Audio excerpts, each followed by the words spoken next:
These are the best businesses you can start in 2024. Warren Buffett says great businesses have high gross margin. So what is gross margin? Essentially, if I sell a product for $5, but it costs me $1 to make, then my gross margin is $4 or 80%. See, the best businesses are ones where you have the highest margin and then also sell for the highest dollar amount.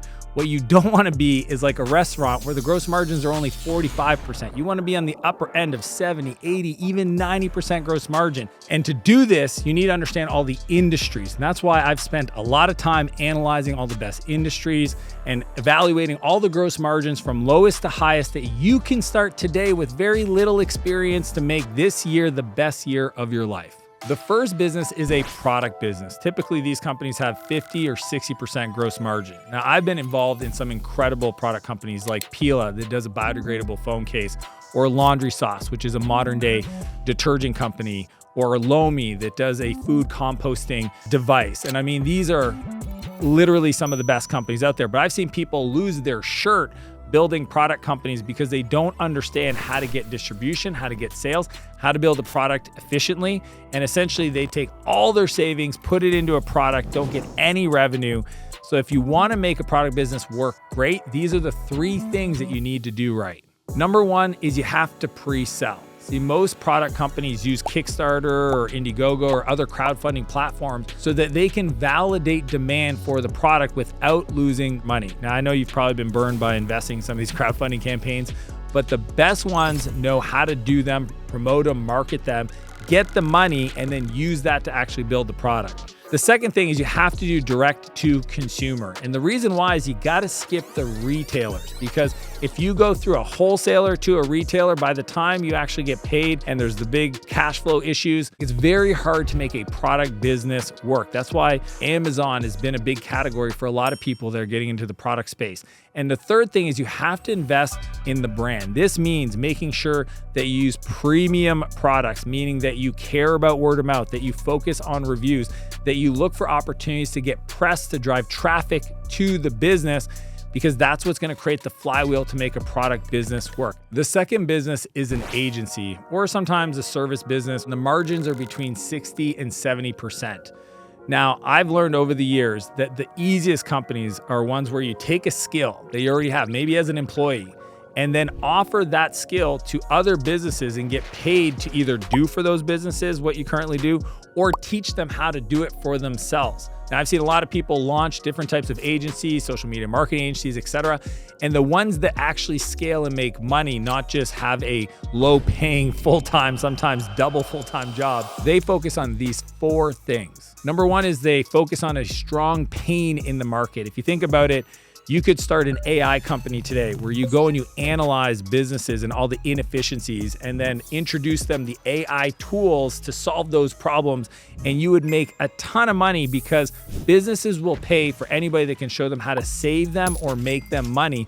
Using AI is a modern day way of them getting leverage. And you can even negotiate where you get paid more based on how much money or time you save them. Number 2 is productized services. See, if you sell just work for time, then you're always going to get paid for your hour. What you want to do is get paid for an outcome. And to do that, you got to focus on one thing. If you're a designer, focus on logo designs. If you're a programmer, focus on the onboarding experience. If you're a salesperson, focus on the discovery call. Teach people how to do one specific thing so that you can productize it. And as you grow, you can buy back your time by having somebody else support different aspects of that productized service. Number 3 is focus on reoccurring revenue. See, too often when we start, we just want to get paid to do the thing. Problem is that every month you got to get paid to do the thing over and over and over again. So you start at 0 at the beginning of every month. What you want to do is sell a service, an ongoing reoccurring revenue service for whatever that work is, so that you come in, you evaluate it, you support them, you keep doing more work. And that way you can sign them up for 3 months, 6 months, 12 months of service, and you start building the revenue base. Number 4 is you want to scale with systems. The whole philosophy is build a business you don't grow to hate. The way we do that is by replacing yourself using a system, a checklist for how you deliver on that agency work. And then that way you can hire people to get them to do the work following your process that guarantees the results for the customer. The third business is coaching, and the margins are between 70 and 80%. Now, this is also consulting or information, online training courses, that kind of business. And I know this one incredibly well. I run one of the largest coaching organizations for software CEOs. I've been involved in creating multiple courses and trainings and seminars and all this stuff for some of the largest coaches that you know of online. And even for me, I hesitated launching this. I mean, I even built a whole technology company called Clarity.fm because I was too scared to call myself a coach, and I put it off. I mean, this platform we built, I did over 1,300 Clarity calls over a 2-year period and never gave myself permission to call myself a coach. And I want to tell you, it's been one of the most rewarding things deciding to go all in on being a coach and really working with some of the best CEOs out there. And I want to encourage you to consider it. But if you're going to do it, these are the 3 things that you have to do right, or you're going to eventually end up hating being a coach. Number 1 is to learn to sell your expertise. I mean, this one is a fascinating one because I know people that are world-class in what they do. They're literally the fittest person I know, or they're incredible networkers, or they're so talented in their art, but they would never feel comfortable getting paid to teach somebody else to do the thing they've done, which is crazy. I mean, at the end of the day, you've become great at the thing you're doing and people have noticed. I want to encourage you to allow other people to pay you for that advice, because in doing so, you're actually helping them. Oftentimes, the transformation happens at the transaction. So them investing in themselves by hiring you to teach them how to become world-class at what you do is actually where a lot of the value is created. Number 2 is strategy. See, most people think that I know this information, so I can't give it away. I'm going to tell you something controversial. I want you to give all of it away. Okay, it's called education-based marketing. See, I believe that information wants to be free, and then you get paid for the support of the implementation. So you want to teach everything you know around the topic for free on social media, at seminars, get on stages, speak, share it all, the best stuff. And by doing so, you're going to build an audience of people that want to learn more from you, and they will pay you for the implementation. Number 3 is build a community. See, I had a coach once and she was incredible. Her name was Marcy. I learned so many things. She had brought a company public and just an incredibly valuable coach. The challenge is that I knew she was working with other incredible entrepreneurs and I never got to meet them. Never once did she organize a dinner or a meetup or anything so that I could also get value from meeting the clients she worked with. I'm telling you, if you are a coach, having a community where other people from that same coach can connect and meet each other, that's where a lot of value as a coach will come from to help you with keeping people in your world and also allowing you to send their support as you grow the business. The 4th business is software, and the gross margins are between 80 and 90%. If you think about it, having a new customer use your software costs nothing. Literally, it's like server data storage on some computer. Now, I learned this personally back in the 2000s when I started writing code and building software.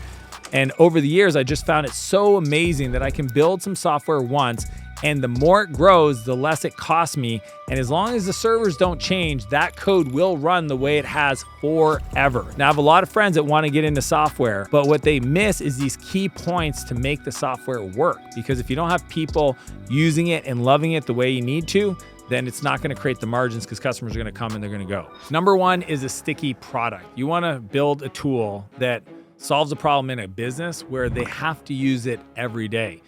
Think about things that are painkillers, not vitamins. You want to create something that's a must-have problem solve, not a nice-to-have like a vitamin. Think, dating sites where it's just like a one and done, or taxes where they do it once a year. Those are not tools that are going to have daily usage like a Dropbox or a Slack. So you want to look for problems that are sticky in regards to the product solving those problems and keeping them around. Number 2 is boring industry. See, most people build software for marketing or sales because it's what they know. But the problem is the customers are going to be swapping off of your product to your competitors every 3 to 6 months. You want to be in boring industries like local services, lawn care, body shop software. Government is definitely a fit. You want to find customers that aren't always looking for the latest whiz bang, but you can solve a core problem in their business using software. Number 3 is first-time user experience, also pronounced FTUI. The key is you want to look at your software as like the level 1 of a video game. You know, when you start playing a video game, they don't just like drop you in and say, start fighting or start racing. Like they walk you through the process and they actually teach you. You're not playing the game, but you're kind of playing the game. That is the same concept you want to do with your software so you don't overwhelm people and get them to what's called activation or receiving core value. Most people try to add too much to the product, especially when people just sign up, and it confuses the customer. So you want to focus on that first time user experience to make sure they activate and receive the value you promise on your homepage. Number 4 is focus on retention. See, too often people want to focus on the chocolate, which is marketing and sales and getting more customers and leads and just trying to get as many people into the thing. But the real broccoli of software is retention and keeping people from churning out, figuring out of the people that leave, why did they leave? Try to keep them back, because the more you can keep the customers that you've got, the higher the lifetime value will be of your customers over time, which will massively increase your gross margin and what makes software so powerful. Those are the best businesses you can start in 2024. And if you want to learn how to go from 0 to $1 million in 60 days, click the link and I'll see you on the other side.